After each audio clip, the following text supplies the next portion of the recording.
নমস্কার, কেমন আছেন সবাই? আশা করব সবাই খুব ভালো আছেন। আমিও বেশ ভালো আছি। আজকে আপনাদের সাথে শেয়ার করব আমার খুবই একটি ফেভারিট রেসিপি, খিচুড়ি। খিচুড়ি তো আপনাদের সবারই নিশ্চয়ই ভালো লাগে, আমার খুব ভালো লাগে, স্পেশালি এই ঠান্ডার খিচুড়িটা। ঠান্ডার সময় অসম্ভব সবজির সমাহার হয়, তাই এই সমস্ত সবজি দিয়ে খিচুড়িটা খেতে কিন্তু দুর্দান্ত লাগে। এখানে আমি সমস্ত সবজিগুলোকে ছোট ছোট করে কেটে নিয়েছি, আর এখানে নিয়ে নিলাম গোবিন্দভোগ চাল আর মুগ ডাল। মুগ ডালটাকে একটু শুকনো খোলায় ভেজে নিলাম।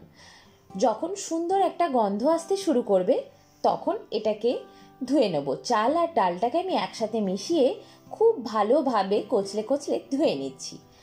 এরপর এগুলোকে সাইডে রেখে নিলাম। চালটা খুব ভালোভাবে ধোয়া হয়ে গেছে। এখন কফিটাকে একটু ভাপিয়ে নিচ্ছি। কফিটার মধ্যে একটা গ্যাস থাকে, তাই কফিটাকে সবসময় একটু গরম জলের মধ্যে ভাপিয়ে নিয়ে জলটা ফেলে দিই। এরপর কড়াইটা গরম হলে নিয়ে নিচ্ছি প্রয়োজন মতন সর্ষের তেল আর 1 চামচের মতন ঘি নিলাম। নিয়ে নিচ্ছি গোটা গরম মশলা, এলাচ, দারচিনি, লবঙ্গ, একটু নিলাম সাদা জিরে, শুকনো লঙ্কা, তেজপাতা। এরপর যে সবজিটা সব থেকে শক্ত মনে হয়, যেটা গলতে টাইম লাগবে, যেমন গাজরটা, সেটাকে আমি সব থেকে ফার্স্টে নিলাম। আরও অনেক রকম সবজি হয়, সেগুলোকে যদি দেন তাহলে সব থেকে শক্ত যেটা, সেটা সব থেকে ফার্স্টে দিয়ে দেবেন। এখন গাজরটা একটু ভাজা ভাজা হয়ে এলে দিয়ে দিচ্ছি আলুটা।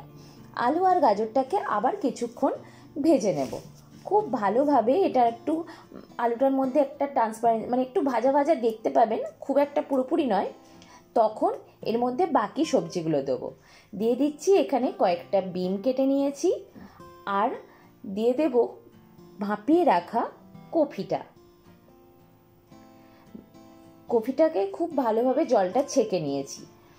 এরপর এর মধ্যে দিয়ে দিচ্ছি কুমড়োগুলোকে, কয়েকটা কুমড়ো কেটেছি, তার সঙ্গে দিয়ে দেব মটরশুঁটি কয়েকটা। আপনাদের কাছে আরও যত সবজি যেগুলো আপনার খিচুড়ির মধ্যে খেতে ভালো লাগবে সেগুলো দিয়ে দেবেন। খুবই টেস্টি হবে এই খিচুড়িটা। দিয়ে দিলাম এখানে সামান্য পরিমাণ নুনটা আবার পরে দেব। এখন এই সবজিগুলো ভাজার মতন নুন দিলাম। নুনটা দিয়ে খুব ভালোভাবে নাড়াচাড়া করে করে সবজিগুলোকে একটু ভেজে নেব। এখানে দিয়ে দিচ্ছি 1 চামচের মতন আদা বাটা। আদাটাকেও খুব ভালোভাবে সবজির সাথে মিক্স করে, যেন তেলের মধ্যে আদাটাও একটু ভাজা হয়ে যায়, আদার কাঁচা গন্ধটা যেন না থাকে, সেরকমভাবে ভেজে নেব। সমস্ত সবজিগুলো ভাজা হয়ে গেলে দিয়ে দিলাম একটা টমেটোকে ছোট ছোট করে কেটে নিয়েছি, সেটা খুব ভালোভাবে মিক্স করে চাল আর ডালটা যেটা ধুয়ে রেখেছিলাম সেটা দিয়ে দিলাম। ভালোভাবে মিক্স করে নিয়ে দিয়ে দেব প্রয়োজন মতন হলুদ আর সামান্য পরিমাণ নুন।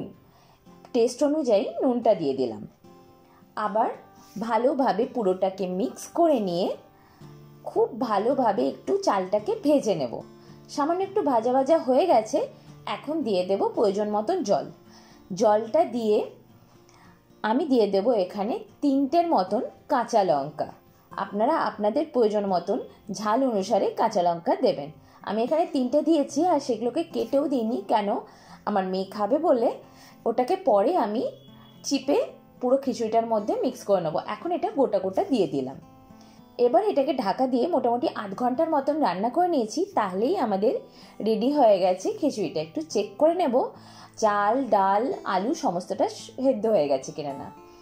এখানে লাস্টে অবশ্যই দিয়ে দিতে হবে 1 চামচের মতন ঘিয়ের সঙ্গে গোবিন্দভোগ চালের গন্ধ মিক্স হয়ে এত দুর্দান্ত গন্ধ হয়েছে, পুরো বাড়ি যেন খিচুড়ির গন্ধে গম গম করছে। দারুণ টেস্টি এই রেসিপিটি অবশ্যই আপনারা বানাবেন। আমার এই খিচুড়ির সঙ্গে সমস্ত ভাজাভুজি খেতে খুব ভালো লাগে। এখানে নিয়ে নিয়েছি ডিম ভাজা, বেগুন ভাজা আর একটু পাঁপড়। এর সঙ্গে মাছ ভাজাও খুব ভালো যাবে, আর আরও কিছু ভাজাভুজি, পেঁয়াজি, তেলে ভাজা খুব ভালো যাবে। আশা করব আপনাদের আমার এই ভিডিওটি ভালো লাগলে অবশ্যই লাইক করুন, বন্ধুদের সাথে শেয়ার করুন, আর আমার চ্যানেলটি প্লিজ সাবস্ক্রাইব করে দেবেন। খুব তাড়াতাড়ি দেখা হবে নতুন একটি ভিডিও নিয়ে।